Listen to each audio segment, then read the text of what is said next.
Saudaraku yang terkasih, pernahkah kita merasa bahwa kita sangat takut ketika ditinggalkan gitu ya? Ketika kita ditinggalkan orang yang kita kasihi, ketika kita ditinggalkan oleh seorang yang dalam perjalanan hidup kita sehari-hari seakan kita bergantung sama dia gitu. Seakan untuk melakukan segala sesuatu kita itu masih seakan mengandalkan dia tiap waktu. Mungkin kita pernah kehilangan seorang yang selama ini menjadi tempat untuk kita mengadu.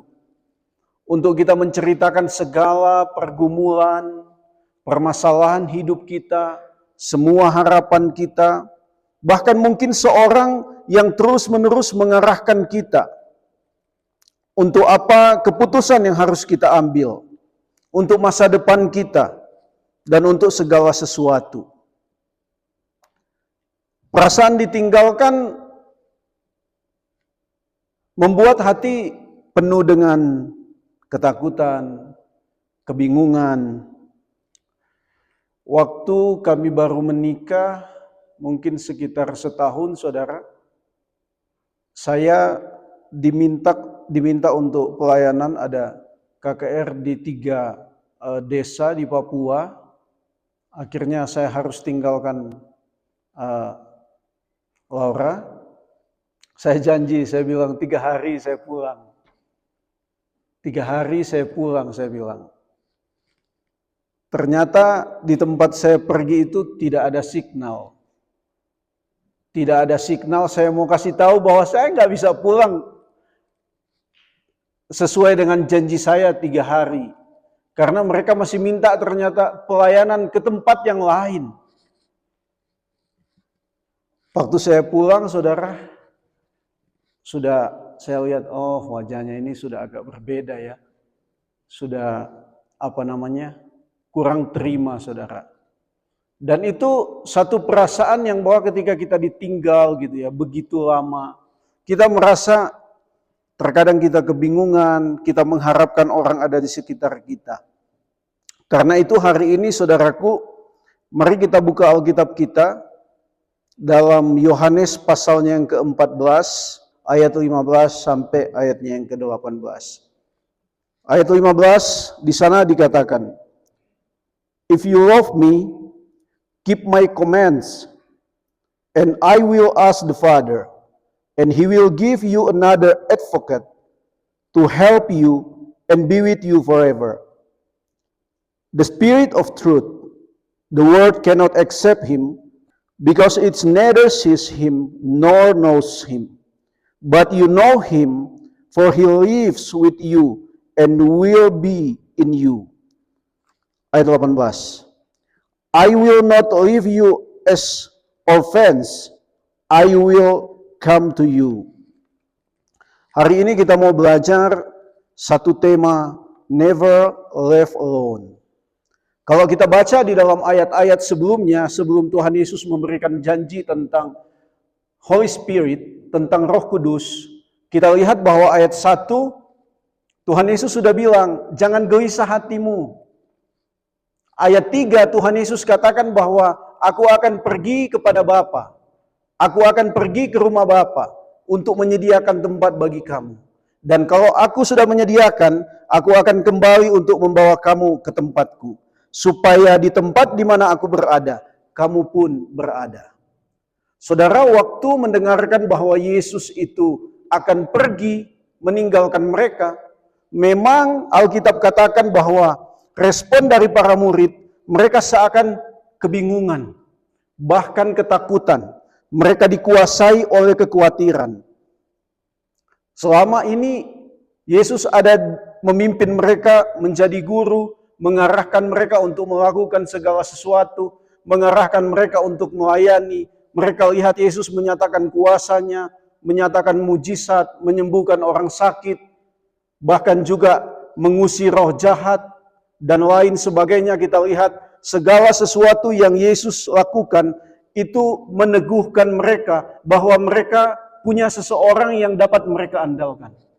Mereka punya seseorang yang kuat, yang dimana mereka bisa menggantungkan perjalanan kehidupan mereka. Tetapi ketika mendengar Yesus akan pergi, langsung drop, saudara.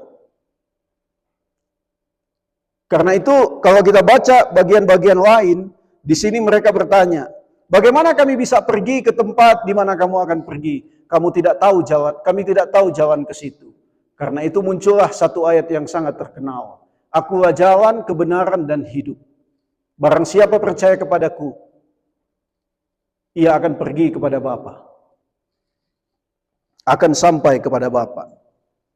Nah saudara, kalau kita lihat bagian ini, yang sudah kita baca, adalah jawaban dari kekhawatiran, ketakutan, dan kebingungan para murid, karena mereka akan ditinggalkan sendirian. Tetapi kalau kita lihat, saya belum akan bahas ayat 15, saya mau langsung bahas ayat 16. Ayat 16 di sana dikatakan, Aku akan meminta kepada Bapa. I will ask the Father. Artinya, ternyata Roh Kudus sebagai penolong diberikan atas permohonan Yesus, bukan atas permohonan para murid. Sekali lagi. Jadi, maksudnya, aku akan meminta kepada Bapa, menunjukkan bahwa bagian ini, bahwa Yesus bukan hanya Allah dan manusia, tetapi juga Raja dan Imam bagi para murid dan orang percaya. Ia ditetapkan untuk menjadi perantara antara Allah dan manusia. Dan dikatakan selanjutnya, dan ia akan memberikan kepadamu seorang penolong yang lain. Kalau kita lihat penolong yang lain di dalam bahasa Yunani, Allos Parakletos. Artinya dia seorang penasehat. Penasehat yang sama, yang setara dengan Yesus. Hal ini mau menegaskan bahwa Roh Kudus itu bukan hanya sebatas kuasa. Holy Spirit not just authority. Tetapi Roh Kudus adalah Allah yang sama dengan Yesus dan juga sama dengan Bapa. Ini berbicara tentang Trinity atau Trinitas, bahwa Bapa, Yesus yang adalah Putra, dan Roh Kudus, mereka satu hakikat, sama-sama punya kuasa, mereka sama-sama adalah Allah. Karena itu dikatakan di sini, penolong yang lain, artinya penolong yang sama dengan Yesus. Yesus memang akan meninggalkan mereka secara fisik, karena dia harus kembali kepada Bapa. Namun ada Roh Kudus sebagai penolong, penasehat yang memiliki kuasa yang sama dengan Yesus. Dia yang akan menolong para murid dalam perjalanan mereka untuk melakukan kehendak Allah. Roh Kudus akan menolong mereka kemanapun mereka pergi, dia pasti akan bersama-sama dengan mereka. Saudara, kalau kita baca Alkitab, kita melihat bahwa ketika para murid pergi ke suatu tempat, ketika mereka diutus ke berbagai tempat, Yesus nggak bisa secara fisik untuk mengikuti mereka. Tetapi Roh Kudus diberikan kepada setiap murid. Kemanapun mereka pergi, Roh Kudus itu pasti bersama-sama dengan mereka, yang akan terus menyertai mereka. Dikatakan selanjutnya bahwa supaya ia menyertai kamu selama-lamanya. Jadi bukan hanya 1-2 tahun, bukan hanya 1-2 hari, bukan hanya ketika kita mungkin hidup selama 10 tahun, tidak. Tetapi Roh Kudus menyertai para murid, menyertai orang percaya selama-lamanya. Dia adalah penolong, penasehat, dia penghibur yang akan terus-menerus mengarahkan mereka untuk melakukan sesuatu yang Tuhan mau di dalam pelayanan mereka. Sesuatu yang Tuhan kehendaki. Ayat 17, saudaraku, di sana ditekankan lagi. Di dalam ayat 17 dikatakan, He lives with you and will be in you. Jadi dia diam di dalam kamu dan akan terus-menerus bersama-sama dengan kamu. Saudara, ini adalah satu anugerah yang luar biasa bagi para murid. Bahwa memang mereka tidak ditinggalkan sendiri. Mereka tidak dibiarkan sendiri. Yesus tahu bahwa para murid tidak mungkin melakukan kehendak Bapa, sukses melakukan kehendak Bapa, kalau mereka berjalan sendiri.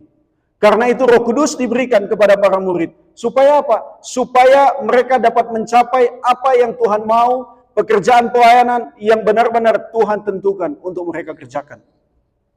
Karena itu jelas dikatakan, He lives with you and will be in you. Ini adalah satu janji yang luar biasa. Bagi orang-orang yang percaya, bahkan juga bagi kita hari ini. Karena itu saya selalu sampaikan, saudaraku, yakinkan diri kita bahwa kita tidak sendiri. Yakinkan diri kita bahwa benar-benar kita sungguh-sungguh percaya kepada Kristus.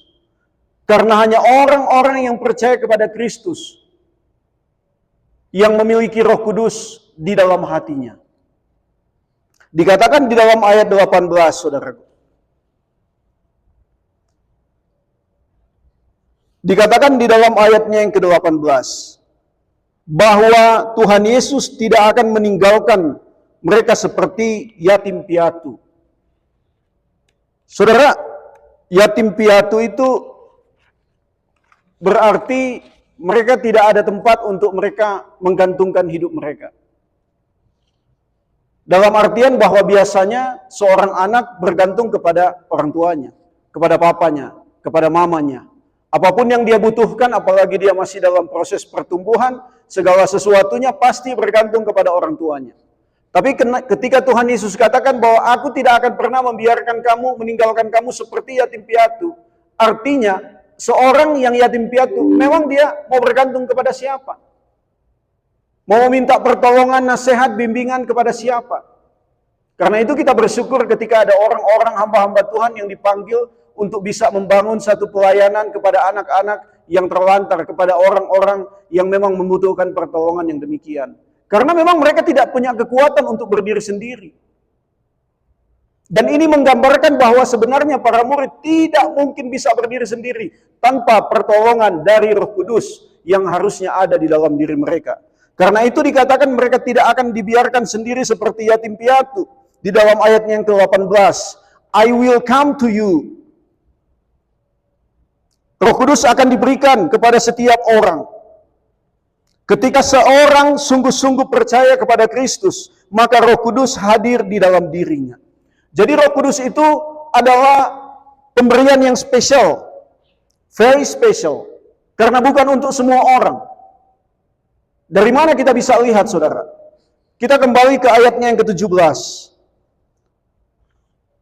Di dalam ayat 17 dikatakan, the world cannot accept him because it neither sees him nor knows him. Jadi orang-orang yang hidup secara duniawi, orang-orang yang menolak Kristus, orang-orang yang tidak mau percaya kepada Dia, maka tidak mungkin di dalam hidup, di dalam hati mereka, mereka punya Roh Allah. Mereka punya Holy Spirit, nggak mungkin. Mereka tidak bisa mengenal, karena ayat ini sudah jelas mengatakan bahwa kalau orang tidak percaya, nggak mungkin Holy Spirit, Roh Kudus tinggal di dalam dirinya. Nggak mungkin, saudara. Karena itu Holy Spirit atau Roh Kudus adalah berkat yang spesial yang hanya diberikan kepada orang-orang yang percaya kepada Kristus. The Holy Spirit is given to those who believe that Jesus is Lord and Savior. Ini nggak bisa ditawar-tawar. Karena itu kita harus sungguh-sungguh bersyukur ketika Roh Kudus diberikan kepada kita. Dia yang akan menuntun, Dia yang akan membimbing. The Holy Spirit is present to help, comfort, guide, and strengthen us every day. Setiap hari. Sehingga ketika kita menghadapi segala sesuatu di dalam dunia ini, kita tahu kemana kita harus meminta pertolongan. Kita tahu kemana kita harus meminta bimbingan. Kita tahu kemana kita harus meminta tuntunan. Kita tahu kemana kita harus berseru. Karena kita tidak mungkin berjalan dengan kekuatan kita sendiri. Dan tadi saya sudah bilang, His presence is not temporary. It is eternal. Selama-lamanya. Waktu pertama saudara dan saya percaya kepada Kristus sebagai Lord and Savior. Pada saat yang sama, maka Roh Kudus tinggal di dalam diri kita. Yang membuat kita percaya kepada Kristus, saya sudah jelaskan kemarin dalam discipleship, adalah Roh Kudus yang dianugerahkan kepada kita. Ini hal yang sangat penting. Sehingga kita tidak berpikir bahwa kita berjalan sendiri. Sehingga kita tidak berpikir bahwa kita sendirian di dalam dunia ini. Menghadapi setiap pergumulan. Bahwa kita tidak sendirian untuk kita menjadi saksi Kristus. Dalam part yang selanjutnya, Agustus tanggal 30 saya akan jelaskan. Bagaimana kita menghargai kehadiran Roh Kudus di dalam hidup kita. Tapi hari ini saya hanya fokus mau mengingatkan kita semua bahwa ada janji yang istimewa bagi kita, bagi setiap orang percaya. Dan itu Yesus sudah sampaikan bagi para murid pada saat itu. Bahwa mereka tidak sendiri. They are not alone. Karena Roh Kudus diberikan kepada mereka. Dan saudara lihat, Tuhan Yesus kan sampaikan kepada mereka, jangan pergi kemana-mana, pergi ke Yerusalem dan tunggu di Galilea. Karena Roh Kudus akan dicurahkan bagi kamu di sana. Ketika hal itu terjadi, saudara, apa yang selanjutnya terjadi? Ketika mereka menerima Roh Kudus, Alkitab katakan mereka langsung terpencar menjadi saksi Kristus. Dari jemaat mula-mula, mereka langsung memberitakan Injil kemanapun. Bahkan ada banyak yang harus menjadi martir, dimulai dari Stefanus yang harus mati memberitakan Injil. Jadi Roh Kudus diberikan bagi setiap orang adalah untuk menolong setiap orang mengerjakan rencana Allah. Untuk mengerjakan apa yang Allah mau menjadi saksi Kristus di dalam dunia ini. Pada akhirnya, saudaraku, the question is, apakah kita benar-benar menyadari kehadiran Roh Kudus di dalam hidup kita? Do we truly recognize the presence of the Holy Spirit in our lives?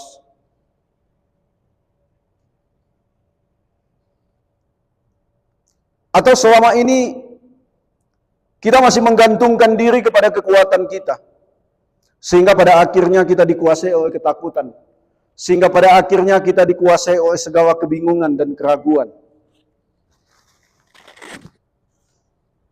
Are we still trying to rely on our own strength, filled with worry and fear? Orang yang sungguh-sungguh tidak menyadari bahwa Roh Kudus ada di dalam hatinya dan tidak meyakini bahwa di dalam hatinya ada Roh Kudus, saudara, pasti dikuasai ketakutan, pasti dikuasai kebingungan. Saya tahu ada masa-masa di mana kita akan takut. Kita tidak bisa pungkiri itu. Ada masa-masa di mana kita akan bingung. Saya tahu. Tapi orang yang punya Roh Kudus di dalam hatinya, dia tahu kemana dia harus berseru.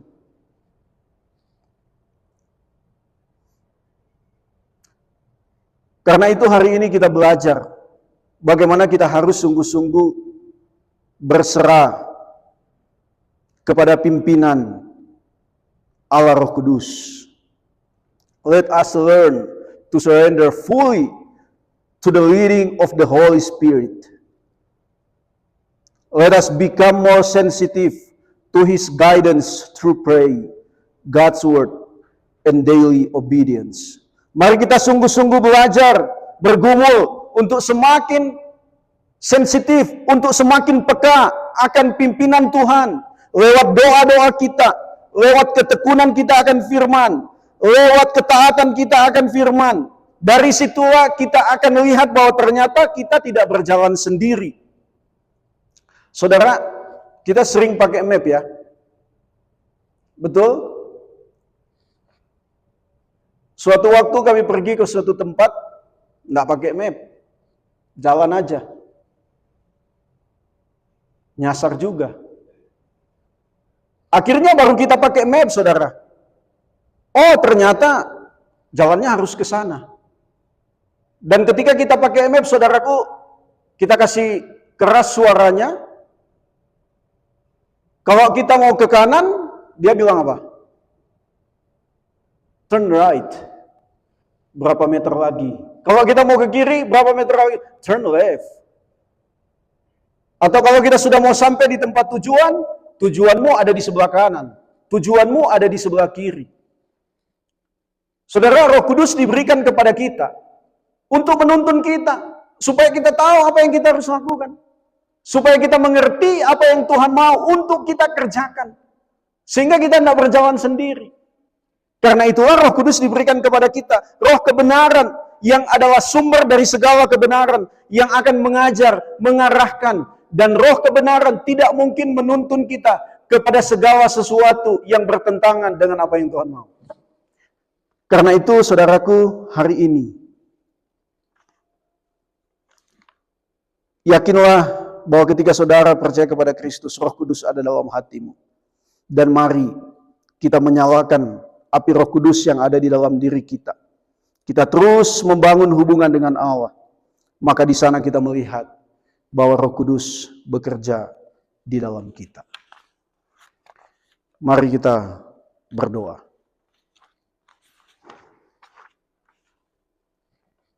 Heavenly Father, thank you that you have not left us alone in this world. Thank you for giving us the Holy Spirit. Make us your witnesses so that you may be glorified in this world. May your will be done on earth through our lives as we are led by the Holy Spirit. Bapa di sorga, terima kasih karena Engkau memberikan Allah Roh Kudus bagi kami. Sehingga kami yakin bahwa kami tidak sendiri. Ada Allah Roh Kudus yang akan menuntun kami menjadi saksi-Mu. Untuk kami dapat memuliakan Engkau. Allah Roh Kudus akan menolong kami untuk melakukan kehendak-Mu di dalam dunia ini. Sehingga apa yang Engkau kehendaki, kehendak-Mu yang terjadi di sorga, itu juga terjadi di dalam dunia melalui hidup kami. Meskipun kami terbatas, kami berdosa, kami lemah, tapi kami percaya Engkau Allah sumber dari segala pengampunan yang akan terus mengampuni dan memakai kami menjadi alat. Terima kasih Tuhan. Di dalam nama Yesus kami berdoa. Amin.